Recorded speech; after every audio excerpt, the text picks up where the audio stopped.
Sì, non sappiamo tanto delle squadre, abbiamo visto una partita prestagionale che hanno fatto contro Badia, però con brutto tempo e quindi è giocato poco. Mi sembra una squadra, diciamo, classica Serie A, molto pesanti davanti, puntano molto su drive e maul,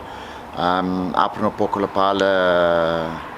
un passaggio dentro, però hanno bei portatori, portano bene, a livello fisico sarà una bella sfida. È stata per ora i primi giorni una settimana abbastanza tranquilla perché dopo il primo campionato abbiamo preso parecchi botte e giocatori che dovevano essere gestiti e quindi abbiamo cercato di mettere a posto più gli errori tattici che abbiamo fatto in partita, evitando il lavoro fisico. Oggi andiamo a curare ancora qualche dettaglio che vogliamo migliorare sia in attacco che in difesa per preparare al meglio le partite.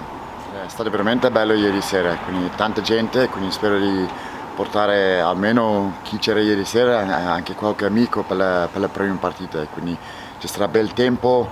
ovviamente più gente che c'è, più che ci aiuta in campo, ci dà